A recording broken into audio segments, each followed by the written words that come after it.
All right, guys, this is Mr. County, and this video is for Friday, April 29th, 2022.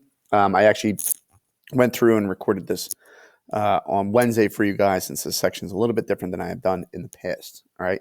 The reading that you had to do yesterday was about the civil wars that were taking place in Vietnam and Korea during the Cold War. So let's first take a look at the civil war in China. All right. Which side did the United States support and why? We were on the side of the nationalists. If you remember back when we were talking about Japan attacking China, we had talked about Chiang Kai-shek and that he was a Chinese nationalist that we had supported. We supported them because they had opposed communism being the main reason. Right? Our default setting essentially during that time period was to try to fight communism spreading not just in Europe, but in Asia as well. All right. What did the United States do to affect the outcome of the war? We sent close to $2 billion in military equipment and supplies. $2 billion, by the way, in $1940, so that'd be about $10 to $20 billion today, in an attempt to try to persuade what would happen in the outcome. All right, we'll talk about its outcome in a second. All right, what was its outcome? The communists had won. All right, they had taken over, managed to take over large portions of China, had won the war, and then basically forced the nationalists to flee to Taiwan, which is an island off of the coast of China. All right. The status of Taiwan is still very much debated today. Very much a lot of controversy where China has threatened Taiwan repeatedly over the decades, and that we have tried to come to Taiwan's aid. It has not led to all-out conflict, thankfully.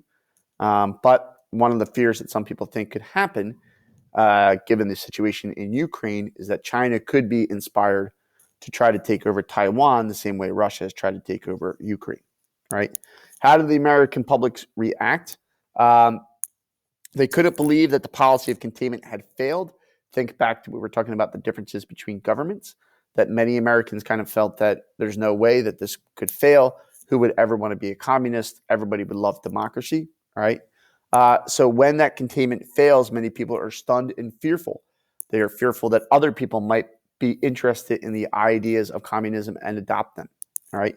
Conservatives in government on the Republican Party side blame Truman for not doing enough. They feel that he is not going far enough. And as we'll see in our next section, there is a big push amongst many of those conservatives to try to root out potential communists within the government and throughout the country. All right. All right, let's talk about the Civil War in Korea. Which side did the United States support? We supported the South Koreans. All right, South Korea was a democratic country, and North Korea had become communist during this time period.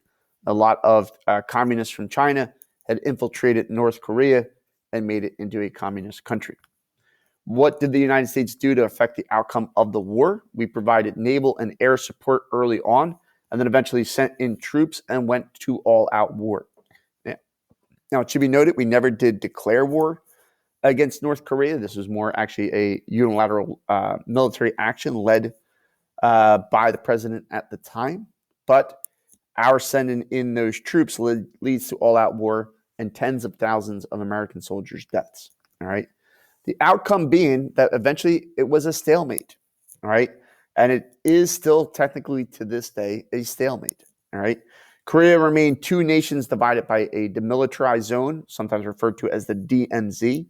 All right. We still have tens of thousands of soldiers that are stationed in South Korea in case North Korea were to ever attack us. All right. We have been able to improve our relationship slightly with North Korea over the last several years, but it still very much is a hostile relationship. And Kim Jong-un, the current president, is somebody that we are a little bit fearful of and who has built up his military.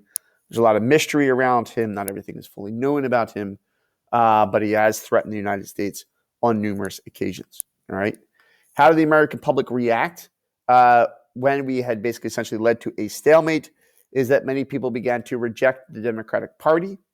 Truman did not run for re-election, but winds up losing out.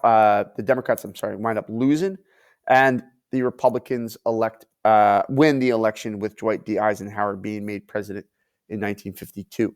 All right, that leads to even more worries about communist expansion of not only at home, but that communists were beginning to spy throughout the world.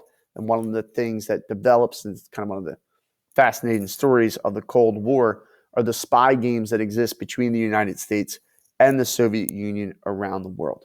And we'll touch on those, that spying in various events that we look at moving forward. All right. You guys are going to watch a crash course video on the Cold War in Asia, which expounds more on what happened in Korea. And then the second part of the video talks about what happens in Vietnam. We'll get back to Vietnam later on, but I wanted to give this to you so that way you can kind of get an idea of what the fighting was about. And we'll particularly look at the backlash to the Vietnam War later on. All right. I hope you guys have been doing well, and I will see you on Monday.